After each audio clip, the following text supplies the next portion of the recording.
Today, I aim to provide a more in-depth exploration of autosomal dominant polycystic kidney disease, commonly known as polycystic kidney disease for simplicity. It is imperative to underscore the extensive spectrum of associated cystic conditions, encompassing renal cystic disease, autosomal recessive disease, and simple renal cystic disease. Each of these variants presents distinctive characteristics and subtleties, adding to the intricate tapestry of cystic renal disorders. However, I emphasize the relevance of addressing autosomal dominant polycystic kidney disease, given its significant prevalence. Affecting 1 in 1,000 individuals, it ranks as the 6th most common cause of chronic kidney disease, as indicated by the Brazilian dialysis census. This statistical impact underscores the importance of deeply understanding the challenges and clinical implications associated with this condition. For a more comprehensive understanding of this complex condition, it is imperative to assimilate that the cyst essentially represents a dilation of the renal tubule, a vital component of the nephron, the unit responsible for filtration in the kidney.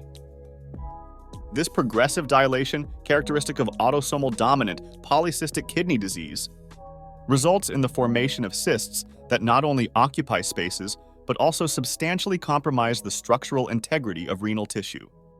The anatomical definition not only highlights the origin of the phenomenon, but also underscores the complexity of the structural changes that permeate this genetic condition, emphasizing the importance of a multidisciplinary approach to its diagnosis and clinical management. As the cysts develop progressively, they not only occupy spaces in renal tissue, but also significantly compromise renal parenchyma, the functional structure of the organ. This process results in a substantial reduction in the kidney's ability to perform essential functions, such as filtration and water regulation. While a healthy kidney typically has dimensions between 10 to 13 centimeters, a kidney affected by autosomal dominant polycystic kidney disease can reach exceptionally large dimensions, exceeding 30 centimeters. This abnormal expansion not only impacts renal function, but also highlights the progressive and disruptive nature of the disease, emphasizing the importance of effective interventions in its clinical management. Patients exhibit varied clinical manifestations of polycystic kidney disease, even when sharing the same diagnosis. Overall, the condition is categorized into 2 distinct types, type 1 and type 2. Type 1, more commonly observed, unfortunately, assumes a more severe character, attributed to a genetic mutation identified on chromosome 16.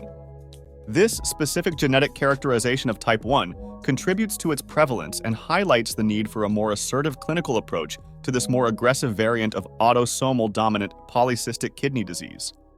On the contrary, type 2, while less prevalent, manifests a more indolent nature and is linked to a mutation identified on chromosome 4. Beyond these classifications, there are mutations in other genes, marked by a more gradual evolution, seldom progressing to chronic kidney disease.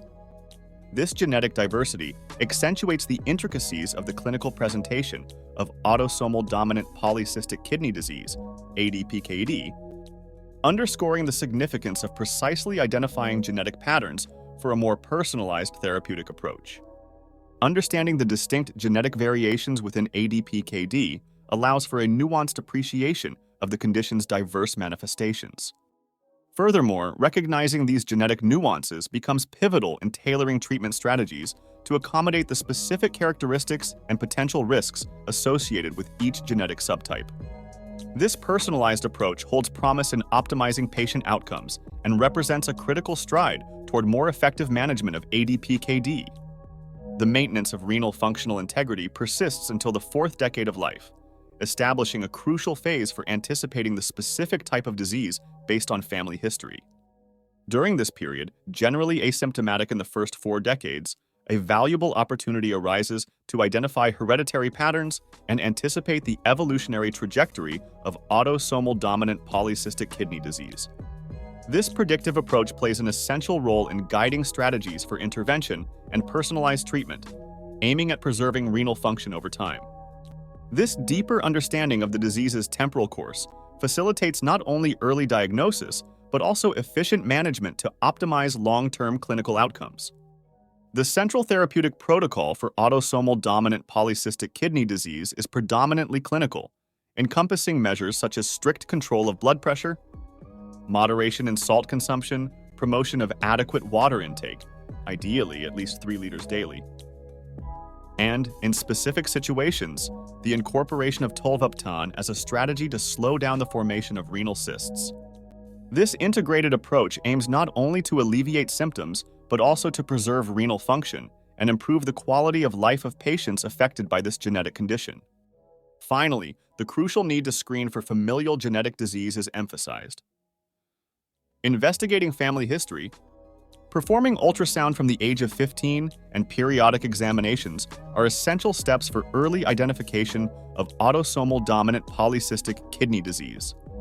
This preventive and proactive approach is fundamental to enabling early interventions, contributing to more effective management of the condition and, consequently, preserving renal health in the long term.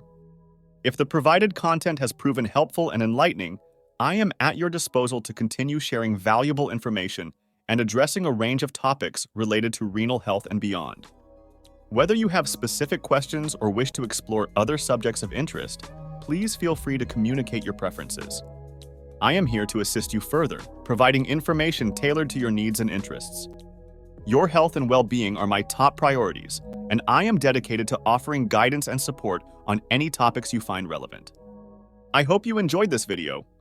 Leave your like, subscribe to the channel, and until the next video,